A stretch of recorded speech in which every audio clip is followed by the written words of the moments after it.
you're going to play a final song which you could dedicate to them. Thing called I sure Love. will. Good. This is a great song. Jerry Reed,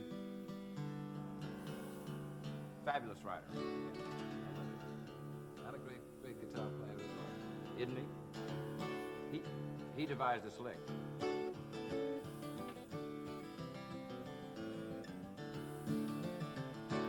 6'6", he stood on the ground. He weighed 245 pounds. I saw that giant of a man brought down to his knees by love.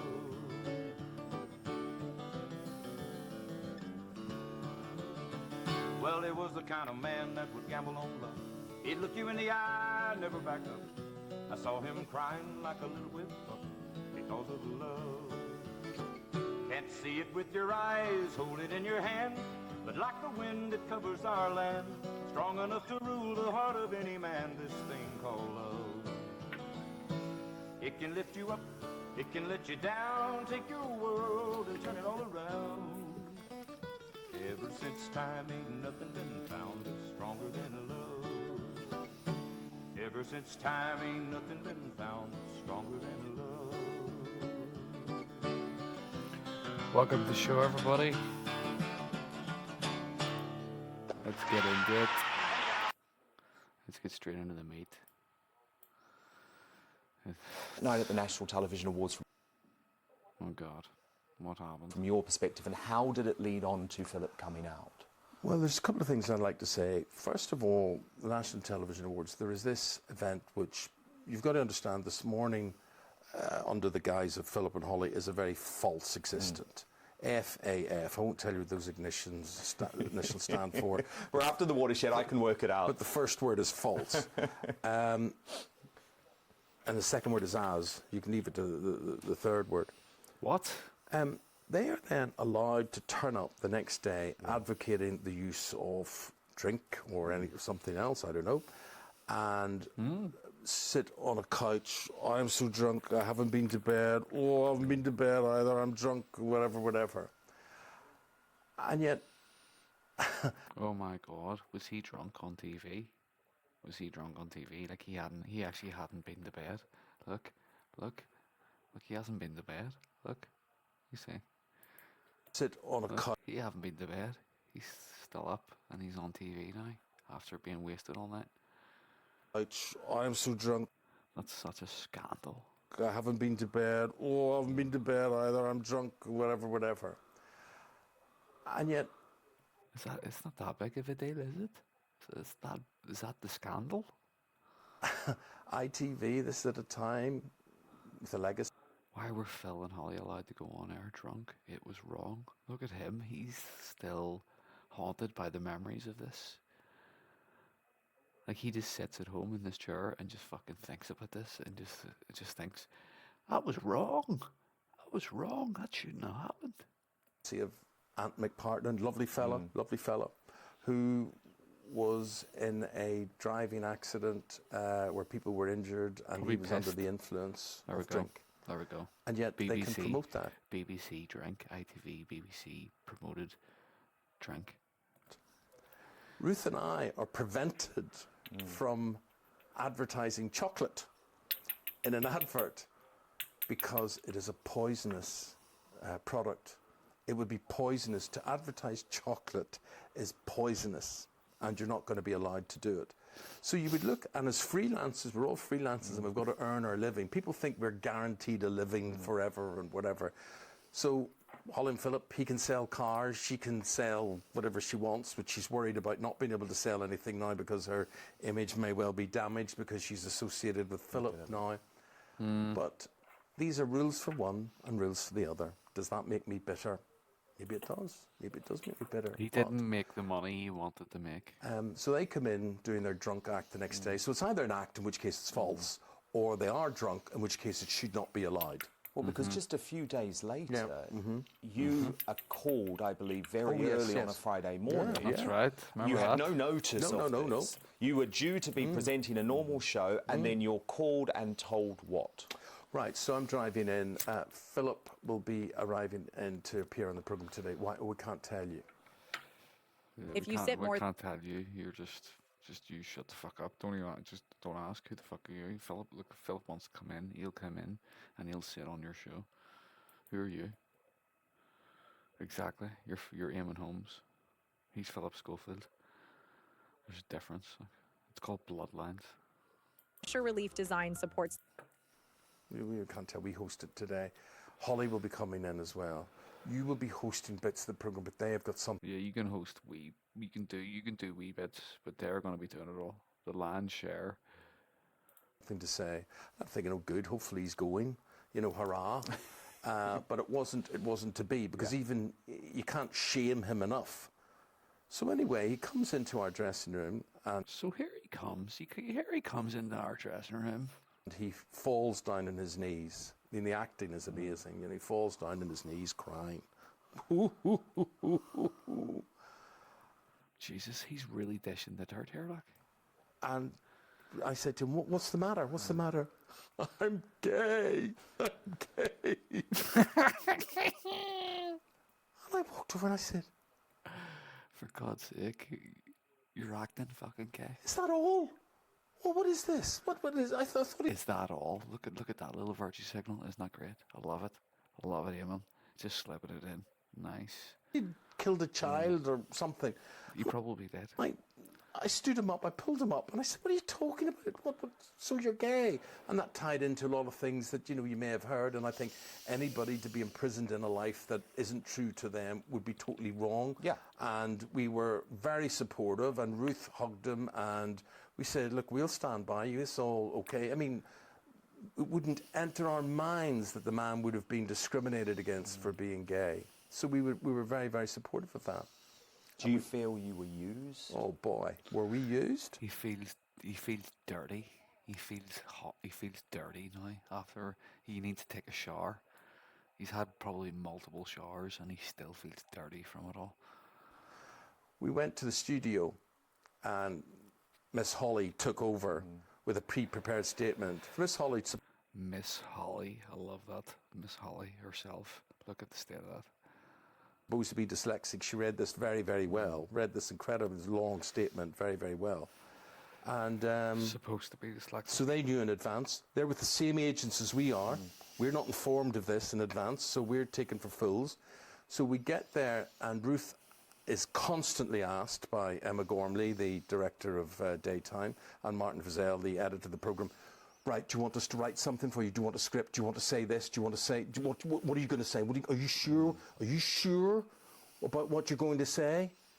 So we then began to feel there was a certain line being pattered here. We said, no, I know what I'm going to say. Us believing the truth is that Philip is revealing he's gay and coming out. And Ruth ad-libs without any autocue or anything else. Wow. I just decided at this point, not sure. I'm just beginning to feel bad vibes about this. I'm not saying anything. Yes. So I don't say anything. Yes, say nothing. Say nothing. Thing in the opener. Ruth says what she has to say. Then it goes to those two in their choreographed way. Knowing how false they are, I'm sure they've rehearsed it for days as to what they were going to say and do. They rehearsed it for days, how false they are. Who was going to hug, and Holly was very specific about where she sat, where Philip sat, where Ruth sat, where I sat. It was all choreographed. That's why she was freaking out when it all went sour. Look at that wee look there. Look at that. Look at that. The look of, have we just pulled this off? And look at her, like, trying to double down on it. Like, yes, we have. No, but, like, do you remember when the shit came out, she immediately distanced herself. Like, I feel used by him. It was like she did her own damage control within 90 minutes of the story breaking or some shit. She had her official statements out. Look. Right.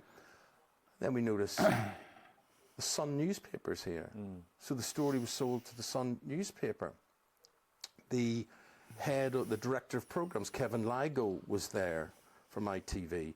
The director of Daytime, Emma Gormley, was there. These are all the names, like. These are the names, like. And Frizzell was there, the editor. He was there. The agents, James Grant, YMU, Top were brass. There for all of this. And we began to feel this is... Fucking Mitch and Murray from downtown, they came. They came direct from downtown to oversee it all. Not our show at all. So this has been planned for some time. It's been planned for some... Limpkin, he was there. Some time. And it then materialises obviously all is not what it seems, because he has obviously done a deal with the newspaper to give a version of what the newspaper knew. It was all part of a big dirty sell to the newspapers. He smelled something really fishy was going on. It stank, and even he worked it out. Like, he looks like Stephen Nolan there. Like, he actually looks like Nolan. And he's wearing Nolan clothes. It's like I wouldn't be surprised if him and Nolan were related. Look at that. Can you see it? Can you see what I'm seeing? I'm seeing Nolan there. Like, just Northern Irish TV broadcasting aristocracy bloodline. The pudgy, fucking well-fed, portly fucking broadcaster bloodline. Can you see that? And it was all a bit weird. Yeah. At that stage, though, I believed he... Look, this whole thing is weird. I still think it's weird how young Philip Schofield looks for like a fucking 60-year-old man. He still has that boyish, like, Peter Pan look. It's crazy. Like, the only thing that's aged is his hair, really. And he still hasn't lost it as well. So it's really fucking weird. was gay, and that's what he was coming out, and that was the information we were given. We were lied to. Look at his wee gay. Look at him. He's a wee gayer. Look at him. He's sitting there like grabbing the lady's legs. And Ruth and I, to this day, are embarrassed and ashamed when we see those pictures, when we see the toils that some people who are tortured by their sexuality have to go through. And this man, was this a cover-up for something else? Bombing.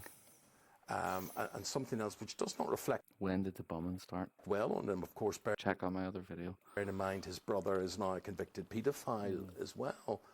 So we feel angry. We feel angry about that. We feel... Don't bitch it. Just finally, there seems to be a real political element to all of this, because Philip Schofield was protected. You went.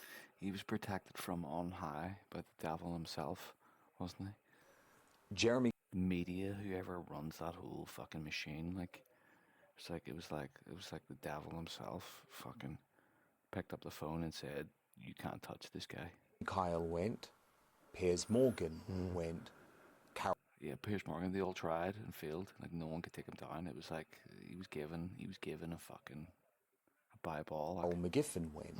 It feels like if anyone questions Carolyn McCall's woke narrative, Your career's over. they're out. Absolutely. Absolutely. I'd say there's absolutely... Absolutely. no... Like, think about this. Eamon Holmes is saying absolutely. This isn't me saying this. This isn't some conspiracy theorist.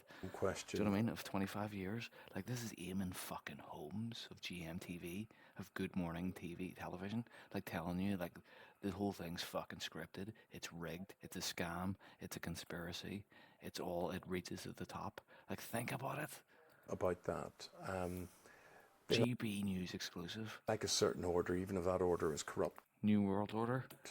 Doesn't matter if they're bending the rules or breaking the rules, but as long as they instigate lockdown, then Lockdown. It's their way or the highway. But I mean, none of them are even honest. I mean, McCall never, even though the order came from her to get rid of me through her There we lackey. go. The order came through the fucking, down the wires, like, get rid of him. Get him out. Get rid of Holmes. Like, he knows the order came to get rid of him. Like, isn't that stinking? What an environment to work in. Emma Gormley. Emma Gormless, did he say? Through her lackey. Emma Gormley. There's never a reason given. They can't be upfront about it. And there does seem to be a political element. I mean, if, as I was told, and I wasn't found guilty of anything via Ofcom or anyone else, it was through me saying to a reporter saying, 5G is perfectly safe. Of course 5G is perfectly safe. And I said, who says so? I said, well, that's what the government's saying. That's what everybody says. I said, well, you should always be free to question the narrative. Now, apparently that was equivalent to me saying 5G spreads COVID, which I... Oh my God, this is going back to the COVID days. Yeah, that was the one thing you weren't allowed to say. Like, some guy rang up fucking Radio Ulster and he was talking about like COVID and 5G, and they immediately just cut him off. Like Nolan cut him the fuck right off. No, it wasn't Nolan. It was William Crawley. William Crawley instantly just fucking, you could see it was cut. Like someone told him, fucking cut it, cut the call, cut the call, cut the call, and they cut the call, and then instantly, William Crawley was just reading, like you could tell he was just reading out something that somebody had just printed something out and shoved it right in his hand and said, read this right now, because there's no way these were his words. It was like an official statement about what scientists do and do not know, and like a real legal sort of, like, we're not saying anything. It's like a real carefully, like like worked out statement, so you did not fucking get repercussions. It was like you could tell he was just reading something out, basically. Straight after this guy was saying this, like, there is no reason to suggest that 5G is in any way, blah, blah, blah, blah. It was just like, it was so fucked up. And it's weird because it's happening on your own wee local radio station. And you're seeing the agenda being implemented. A global agenda, but being implemented on the local level. It's crazy. Because that's how all these things have to be implemented, on the local level at the end of the day. That's why you got to take it back to local government. Join your councils, storm your councils, your little, all these little group meetings, town meetings. Get in there, get fucking in there, get vocal, get up in their faces. Never once said, but I said that you should be able to question the narrative about all things. Which is the job of a journalist. Of course it is. Which is the job of science. Like, science is never settled. You always got to question it. Like, is this true? We need to retest it over and over and over and over again.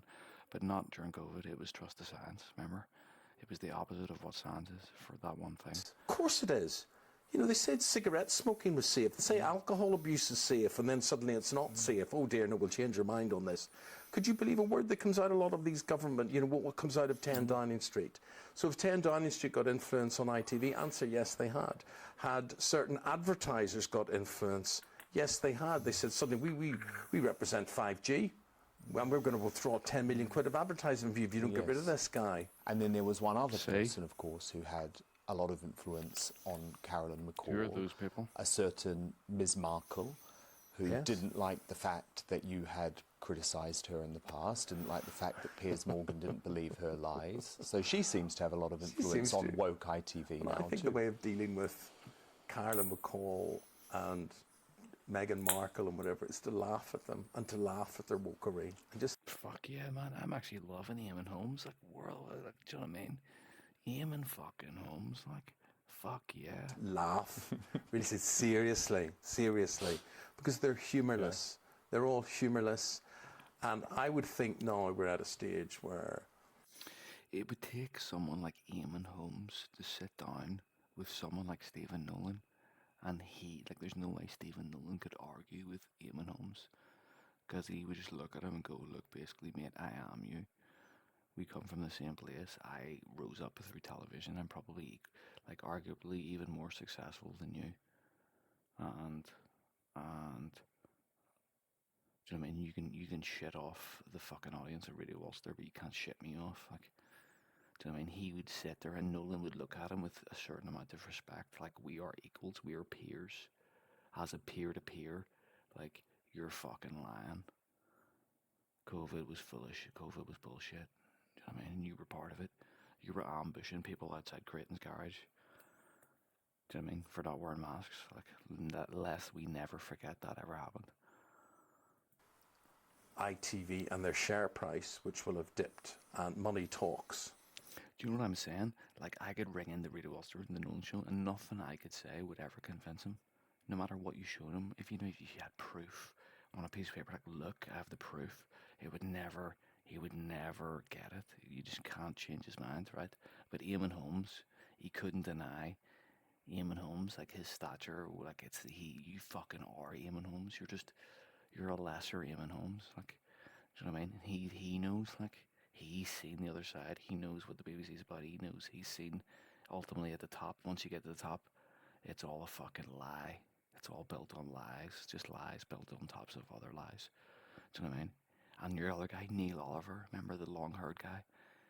the Scottish guy, Neil Oliver, history, the Celtic Britons, like, he fucking realizes it's all a lie. He just sits in his house now and makes YouTube videos about how it's all a lie. Do you know what I mean? They all broke. They're all 25. Like, all these BBC, like, TV presenters are 25 years behind the curve. But even they're working out now. It's a lie. ITV and their share price, which will have dipped, and money talks. And bullshit walks. You've got to look at how she's running the station, what she allows to happen. Kevin Ligo, who stays silent on everything and should not be allowed to, stays out of everything. Oh, nothing to do with me. It's either the big boss woman or it's whoever runs daytime. Well, it's everything to do with you as well. You could intervene if you wanted to. And then the editor of... Like, Eamon Holmes knows the big bosses. He knows the names, like who the fuck these people are that are running ITV. He knows it comes down to a couple of people, and they're all a bunch of shitbags. He knows they're just like, one of them's just weak. One of them doesn't like confrontation and leaves it to the other one and all. That's great, man. This is great juice. We're getting real inside fucking baseball here. This morning, who cultivated a huge area whereby anything to indulge Philip and Holly. What Philip and Holly want, Philip and Holly get. The royal couple. We reached out to ITV for comment on everything Eamon addressed in our interview. They did not respond. Imagine that. So there you go, guys. There you go, guys. That's it. Is instantly. Look, no edits, no Photoshop. I'll leave you on that. We rub it over the Maybe scratch. play this. Maybe play this. This is fun. Can we do this again sometime? And Mom went to church every Sunday, and I'm one of 12. Let's get to this. What was it? It may be a little. It's my because of the top. Yeah, it's something gone. The innovation of the top is not wood. It's graphite and wood pressed together, where the molecules are like 150-year-old age wood. That's why Ovation is that's why Paul McCartney plays it. Let's face it. Come on. Even the guy with Air Supply plays one. They know a good guitar when they see one. Don't they, Donnie? That's right. You want to do this, huh? It's not. No, what do you want to do? Something we know. Smart guy here. Oh, da-da-da-da-da-da-da-da. Okay. Right. Okay. Do they have any echo up in the booth? Do you? It may be a little. It's my key. It may be a little high for Donnie, but okay. Okay. You have to cue me on some of the words. Okay. Okay. By the time I get to Phoenix, she'll be rising. She'll find the note I left hanging on her door. And she'll laugh. And she'll laugh when she reads the part, says I'm leaving. Because I've left that girl so many times. Cause I've left that girl so many times before. And by the time I make Oklahoma, she'll be sleeping. Maybe you can do my rubato in the future record. Okay. She'll turn softly and call my name out loud. Lord, and she'll cry just to think I'd really leave her. Sing it, Glenn. Though time and time I tried to tell her so, I guess she just didn't know that I would really go. Though she didn't know.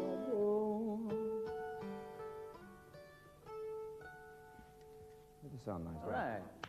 Nice. Okay.